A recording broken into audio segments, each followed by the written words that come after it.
చెప్పింది ప్రతి వాక్యం మనం మీదకి లేవడానికి మనం బాగుపడడానికి ప్రతి వాక్యం పనిచేస్తుంది.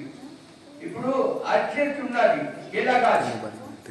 केलागाज का जड़ से लेके ऊपर तक सब यूजफुल है.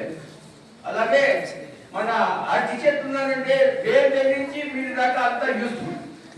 ఠాకూర్జీగా చెప్పింది ప్రతి మాట మనకి యూస్ఫుల్. మన జీవనంలో మనం ఎలాగా బాగుపడాలో అని చెప్తున్నాడు. ఠాకూర్జీగా కిందటి భాగం అహంకారం గురించి మనం చెప్పుకున్నాం చదివాను. ఠాకూర్జీ గారు అంటారు నీకు మంచి చరిత్ర ఉన్నదని ఆ అహంకారం కూడా నీకు ఉండకూడదు.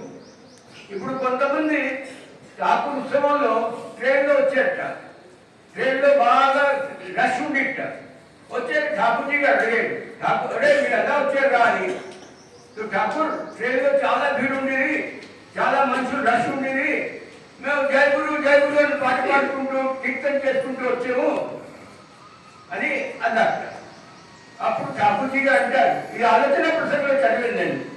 ఠాకూర్జీ గారు అంటారు, ఒరే మీరు సత్సంగి అని మీకు మంచి చరిత్ర ఉన్నదని ఆ అహంకారం కూడా మీకు ఉండకూడదు. మీరు ట్రైన్లో ఇంత జోరుగా కీర్తన చేసుకుంటూ అల్లరి చేస్తూ వచ్చారు. తక్కిన ప్యాసింజర్స్ కి దీనివల్ల మీ ద్వేషం వస్తుంది. వారికి ద్వేషం వచ్చి ఛాన్స్ మనం ఇస్తున్నాము. అంచేత మీకు సత్సంగి అని ఆ అహంకారం కూడా మనకు ఉండకూడదు. మనకు మంచి చరిత్రం కూడా ఉన్నదని మనకు అహంకారం ఉండకూడదు. అహంకారం అలాగా ఎన్నో విధాలు చెడ చేస్తుంది. ఇప్పుడు అహంకారం 3 టైపులు ఉంటాయి. ఒకటి రాజసిక అహంకారం, ఒకటి తామసిక అహంకారం, ఒకటి రాజసిక్ తామసిక్ ఇంకా సాత్విక అహంకారం. ఇప్పుడు రాజసిక అహంకారం అంటే ఏమిటి? నాలాంటి రాజు ఎవరు లేడు అంటే వాడు పడిపోతాడు. ఇప్పుడు రష్యాలో పెద్ద ఒక డిక్టేటర్ ఉండేవాడు స్టాలిన్ అని. ఆ స్టాలిన్కి ఎవరో క్యాబినెట్ మినిస్టర్ ఒక సలహా ఇచ్చేట. ఆ స్టాలిన్ నాకు నువ్వు సలహా అడ్వైస్ ఇస్తావా అని చేయొచ్చు వాడి మీద. అదేమిటంటే స్టాలిన్ 2వ రోజు 3వ రోజు पैरालिसिस से చచ్చిపోయాడు. हाई ब्लड प्रेशर వచ్చేసింది. स्टालिन को कोई एडवाइस किया उसका कैबिनेट का आदमी, तो बोलता हमको तुम एडवाइस करेगा? डिक्टेटर था रशिया का, हाथ उठाया उसका ऊपर. बस क्या हुआ, 2-3 दिन का अंदर में हाई ब्लड प्रेशर हो गया, पैरालिसिस हो गया, मर गया. इसीलिए एक अच्छा शासक होने का, एक अच्छा राजा होने का भी अहंकार नहीं होना चाहिए. अहंकार किसी को भी गिरा देगा. दूसरा अहंकार क्या है? तामसिक अहंकार. तामसिक अहंकार मतलब क्या है? हमसे बड़ा गुंडा कोई नहीं है भाई. మా కొత్త రిలేటివ్ ఉండేవాడు, మా రిలేటివ్ నాకంటే కొంచెం చిన్న వాడు, ఒక 30 ఏళ్ళ వయసు ఉండేది, నాకంటే 5-6 ఏళ్ళు చిన్న.